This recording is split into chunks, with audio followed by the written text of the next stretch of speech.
about dialogue between Christianism and Islam, Islam and Judaism. But in fact, on the ground, there is nothing. I mean, it's a very good question. It's a painful question at the same time.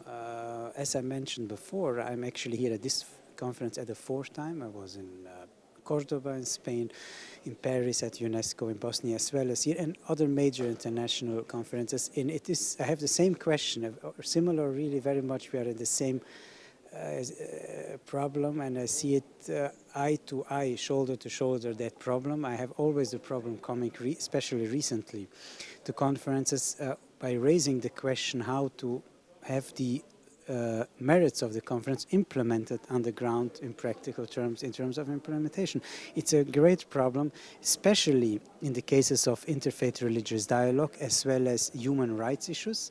It's a lot of very nice talking, very important talkings, but we have to do something in order to make sure by each final conclusion of each and every conference to have a certain final conclusion which will safeguard that really the content of that conference and the investment of the conference will be really implemented in the merits what was discussed. So it's a very important issue, and it is a painful issue as well. In case it would have been even a minor part of the conference implemented, we wouldn't have all those wars and bloodshed going on. So I think I would raise that issue with the organizers of the conference. It's a very good question, but there are some participants here. I must say, in me personally, I had also could say that on my personal level, I have done some implementation in practical terms of the conference with quite a few people who were attending together with me, which we did on the ground. So I think I can witness some of it in myself, and as well as others. But I would say, I think it's fair to say that a minor part of the participants do exercise it in practical terms, in terms of implementation. It's a very good point, and I think that point should be raised in the conference, in other conferences as well. It's a very strong question. tell my colleague your full name and your full title. My name is Moishe, like Musa, Arye Friedman. I am rabbi of the Orthodox Jewish community of Austria. I live in Belgium, in Antwerp, Belgium, and I am also chief of the Jewish Dialogue Center here in Antwerp. Thank you, sir. هذه المنظمة التي تعد بتأسيسها وبما أنجزته حتى الآن نحل المشكلات بل تزيدها تعقيدا، وأن الاختلافات بين البشر في ألوانهم ولغاتهم ودياناتهم في المجالات العلمية والاقتصادية والسياسية. وإذا كنتم في الاتحاد وأقر في الوقت نفسه أن الغاية من هذا الاختلاف هو التعارف لا الاحترام. بسم الله الرحمن الرحيم. التحية التي أقرها الإسلام وأوصى بها أتباعه هي السلام عليكم، وهي دعوة صريحة إلى السلام العادل، دعوة تتردد كل صنعة هذه المشكلات الشائكة ما لم تهدم من بينها حواجز الكراهية. Reformist and non-reformist states are, in my view, more than natural. Accept this pluralism, accept elections, accept, give no alternative, but just, of course, achievement. Thank you very much for your question, my friend. I'm glad to be with you again. To your specific question, I think there has always been room for dialogue, and it has always been very crucial, and it was always the major framework for solutions for the problem which has been taking place before. But I think nowadays, in the current situation, we realize more, or actually all of us do realize more the great importance and actually the existential importance of conducting those dialogues effectively in the practical terms. And when we say the dialogue, we mean, first of all, the dialogue between the religions, the interfaith religious dialogues, which is the Muslim, Christians, and Jewish alike, as well as the dialogue in this civilization. So therefore, we do see a lot of recognition from the participants, which are not here at the first times now, really recognizing the extremely urgency of conducting such effective dialogue between civilizations, but in fact transform it in terms of implementation on the ground of having really a more secure environment for solutions for the problems. Do you see a possibility for, let's say, a dialogue or a contribution, let's say, a common contribution between Jewish and Muslim on one side, because they are living together in Europe, and maybe they are facing the same challenge, and so they can come to the, let's say, negotiation table, dialogue table with a common contribution?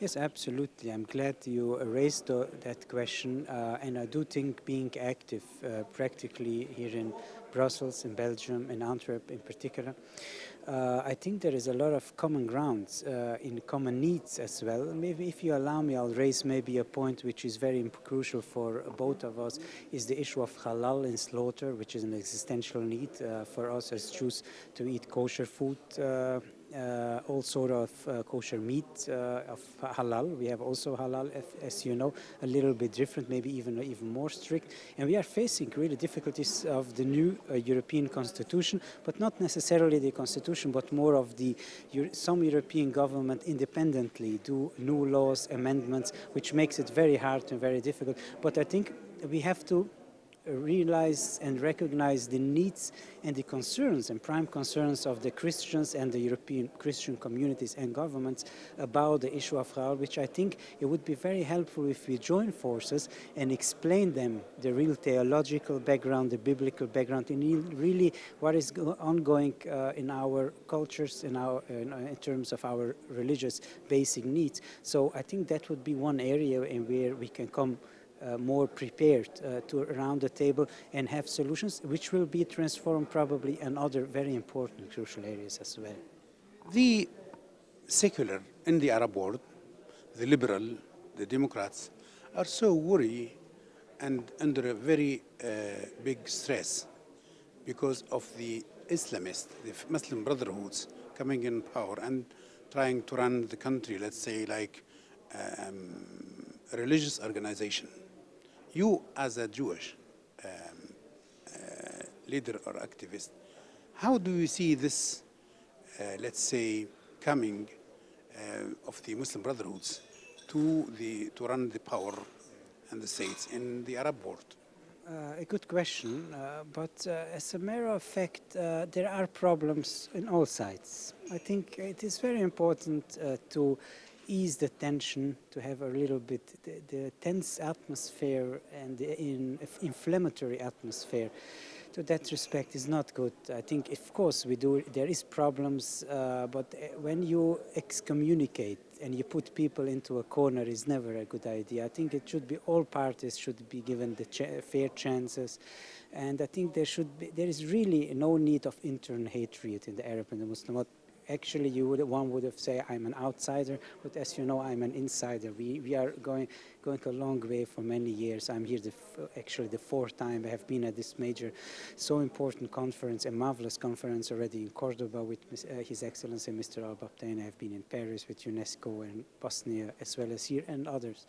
And we have here really all of them are taking part here, and I think the inflammatory atmosphere and tension in the Muslim world is not really necessary. There is no real need for that, and we have to understand the legitimate concerns of some of extreme Muslim communities and sects getting into government and taking power. We can understand it, but on the other hand, by having a real dialogue and conducting dialogue and taking away the tension and have more joint love and common mutual understanding and respect. Your point of view is very interesting because you are an external observer, let's say. But even if you may tell me, I do not have a specific advice to give to the Muslim brotherhoods. But from your own human and political and intellectual and religious experience, what could you advise the Muslim brotherhoods, let's say, to cross this transition time peacefully, let's say, and to reach a common ground with the others? I think they would be well advised to have a solution and get back to power with their legitimate power, which was actually conducted through democracy, through democratic means. But I think they are right in their legitimate and justified argument by saying that they were not treated well and fair by many governments around the world. They are victims of a lot of double standards as well as others. And therefore they are in an extreme difficult situation. By advising them to go further on that path, they have quite a lot of justified arguments to say they were treated with a lot of double standards and they were left behind, and a lot of governments have turned their back to them. If they run the country, let's say in Tunisia or in Egypt, and they tried to transform the institutions or transform the nature of the state, this is not acceptable for the society. Yes, that Yourself, you are a religious man, maybe you think that they can do it, or they have to do it, or they are right to do it, or not. No, but I think they have legitimate right to have their intention to do so. But nevertheless, there is always impossible to do it through dictates on the will of the people. So I mean, the will of the people has to be the prime and the priority for that society as well as for the international community. So I think we should have the greatest respect for the will of the society and the will of the people. Simultaneously, in parallel to that, to take into consideration the legitimate needs, but never to exclude and have a disrespect to the intentions and the legitimate aims and goals, whether it's the Muslim Brotherhood or others. So therefore, anyone, and maybe particularly to your question to the Muslim Brothers, are well advised to take the will of the people as the first priority and take it further from there. عبدالله محمد البابتين من السعودية. طلع واحد من كبار الضباط في وزارة الداخلية إلى العباسية إلى الأندلسية. انتشرت هذه الدولة ووصلت إلى ما وصلت إليه لأنه على هذا المسلك الفرد الخاص فيه وأن ينتقص. الحقيقة إنه الكلام جميل، لكن أنا عاوز أنقل نقلة بل واستقبال الآراء وده حقق. الست بدأت حديثها بسؤال عن وائل غريب. هذا السؤال صحيح، ولكن لاحظنا أيضا في السنتين the entities noticed is